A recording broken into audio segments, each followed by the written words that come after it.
जहाँ तक प्राथमिकता वाले पदों का संबंध है, हमने कुछ भी नहीं सुना है। जैसा कि मैंने कहा, एक तरह का एहसास हो रहा है। हमें इस सप्ताह कुछ सुनना चाहिए।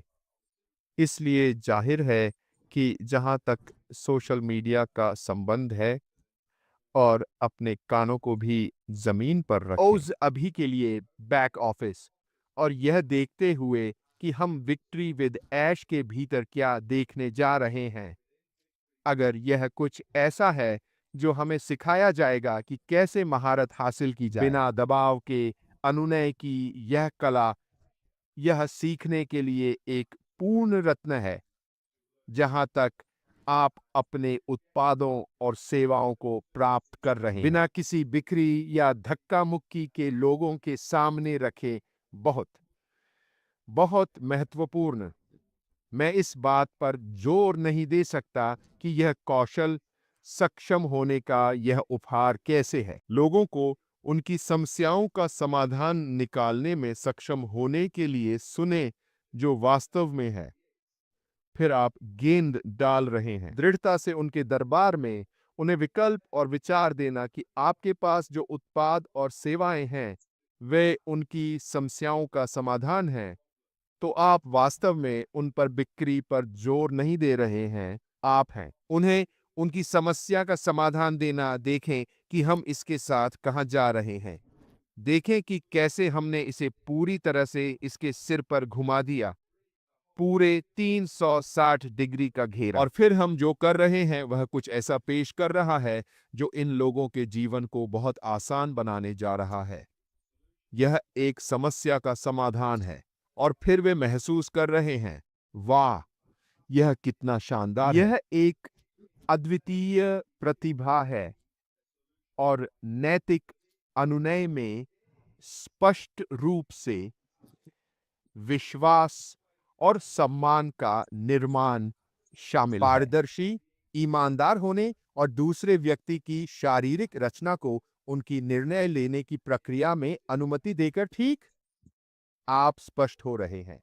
आप कह रहे हैं, मुझे यह मिल गया है। मेरा मानना है कि यह वास्तव में आपकी मदद करेगा कि आप उन्हें जो भी समस्या दे रहे हैं, समाधान दे रहे हैं, वे अपनी निर्णय प्रक्रिया से अपना मन बनाते हैं। और यहीं पर यदि आप सीख सकते हैं कि यह कैसे काम करता है, यदि आप समझ सकते हैं कि वास्तव में लोगों से बात करना और सुनना इस तरह के लाभांश का भुगतान कैसे करता है, क्योंकि आप संबंध बना रहे और हैं। आप एक समाधान भी प्रदान कर रहे हैं। मैंने यह कहा है, क्या मैंने नहीं कहा? कई मौकों पर ऐसा मुझे दृढ़ विश्वास है कि ऐश के साथ विजय हमारे और ग्राहकों के बीच इस संबंध को बनाने में बहुत कुछ शामिल होने जा रहा है। मैंने इसे कुछ समय के लिए कहा है ना, कि हम लगभग उन पर वापस जा रहे हैं। ऐसे दिन जहां आप एक स्टोर में गए और आपने कहा, मेरे पास उनमें से 1 पाउंड होगा, मेरे पास उनमें से 4 होंगे और उनमें से एक। और एक आदमी हर जगह जाता है, उन्हें पेपर बैग में वापस लाता और है। आपको वह मिलता है जो आप चाहते हैं और आप स्टोर के मालिक के साथ इस संबंध का निर्माण करते हैं और आप जानते हैं कि वह आपकी मदद करेगा और आप वही प्राप्त कर सकते हैं जो आप चाहते हैं। यह एक तरह का है, क्षमा करें, मुझे लगता है कि यह ऐश के साथ विजय के भीतर होने जा रहा है। हम इन लक्षणों को सीखने जा रहे हैं।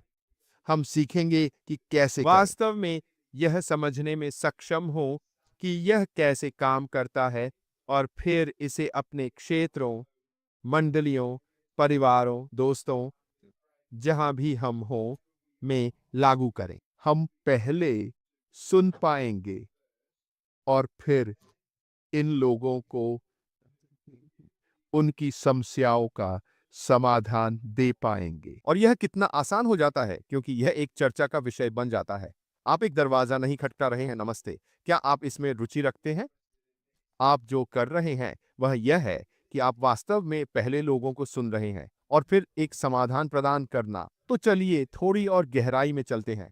कुंजी इस सब के प्रमुख तत्वों में से एक ठीक है, बिना दबाव के अनुनय आपके बोलने से अधिक सुनने की कला है। इस बात पर ध्यान दें कि अन्य व्यक्ति या अन्य लोग अपनी इच्छाओं, जरूरतों और दृष्टिकोणों को समझने के लिए क्या कह रहे हैं। एक बार जब आप समझ जाते हैं कि उनकी इच्छाएं, जरूरतें और दृष्टिकोण क्या हैं, तो आप उन जरूरतों को पूरा करने के लिए एक समाधान या उत्पाद प्रदान कर सकते हैं। जिज्ञासु प्रश्न पूछें। उन्हें अपना दृष्टिकोण देने से पहले उनके दृष्टिकोण को वास्तव में समझने के लिए ओपन एंडेड प्रश्न पूछें। जितना अधिक ज्ञान आपके पास उस व्यक्ति के बारे में है, अन्य लोगों का, यह आपको समाधान प्रदान करने में सक्षम होने के लिए एक और अधिक व्यापक शीट देता है। यह सब कला है। कुछ बेहतरीन वक्ता सबसे अच्छे श्रोता हैं। आप जानते हैं, जितना अधिक आप किसी की बात सुनते हैं, उतना ही उन्हें लगता है कि आप उन्हें समझते हैं। और जब यह उस व्यक्ति को स्पष्ट हो जाता है, आप बस उस समस्या का समाधान पेश कर रहे हैं जिसके साथ वे वैसे भी अपना मन बनाने जा रहे हैं। साथ ही उनकी प्रेरणाओं की पहचान करना, यह समझना कि उन्हें क्या प्रेरित करता है और उनके अंतर्निहित लक्ष्य क्या है। फिर से हम ऐसे लोगों से मिलने जा रहे हैं जब हम ऐश के साथ विजय से गुजरते हैं, जो सामान या बाकी सभी को बेचने में रुचि नहीं रखते हैं। वे केवल उन उत्पादों और सेवाओं में रुचि रखते हैं जिन्हें हम अनिवार्य रूप से अगले व्यवसाय में देखेंगे। बड़ा, बोल्ड, सुंदर साझा सपना हम करने जा रहे हैं, और यह बिल्कुल ठीक है। लोग हमारी सेवाओं, उत्पादों, जो भी हो, खरीद सकेंगे, लेकिन अगर वे सहयोगी या पुनर्विक्रेता बनना चाहते हैं, या जो भी शब्दावली आगे बढ़ने वाली है, तो यह समझने का एक बहुत ही महत्वपूर्ण हिस्सा है कि आपके लक्ष्य क्या हैं। आप पुनर्विक्रेता या एक बनकर क्या हासिल करना चाहते हैं। हम जो कुछ भी कहने जा रहे हैं, उत्पादों और सेवाओं का, जब आप इसे समझते हैं, तो आप अपनी मदद, अपने प्रशिक्षण में बहुत विशेष हो सकते हैं, ताकि उस व्यक्ति को उस स्थान पर ले जा सके जहां वे होना चाहते हैं। फिर से सुनना, फिर से ओपन एंडेड प्रश्न पूछना, फिर से वास्तव में समझ रहे हैं कि वे क्या खोज रहे हैं। और यह वह जगह है जहां आपने जो सीखा है उससे आपका अनुभव। ऐश के साथ जीत में आपको इन प्रेरक निर्णयों को करने में मदद मिलेगी। ठीक है, आगे धक्का दिए बिना। इसका एक हिस्सा किसी के साथ उस आम जमीन को ढूंढ रहा है। साझा रुचि, मूल्यों को ढूंढकर संबंध स्थापित करें और उन लोगों के साथ तालमेल की भावना पैदा करें जिनसे आप बात कर रहे हैं। एक सच्चा व्यक्ति ईमानदार हो, अपने दिल से बोलें, अपने इरादों के बारे में स्पष्ट रहें, और जो कुछ भी आप करने की कोशिश कर रहे हैं उसके साथ जोड़ तोड़ या धोखे से बचें। लोगों को यह महसूस करने से बुरा कुछ भी नहीं है कि उन्हें धोखा दिया गया है। उन्हें धोखा दिया गया है, उन्हें बगीचे के रास्ते पर ले जाया गया है। यह आपके लिए लाभांश का भुगतान नहीं करने वाला है। जहां तक अगले व्यवसाय का संबंध है, आगे बढ़ना एक व्यक्ति के रूप में सब कुछ आप पर बनाया जा रहा है। आप एक व्यक्ति के रूप में क्या हैं? क्या आप एक भरोसेमंद व्यक्ति हैं? क्या लोग आपकी बातों पर विश्वास करते हैं? क्या वे आपकी बात में रुचि रखते हैं? ये सभी लक्षण हम विक्ट्री विद ऐश के भीतर सीखने जा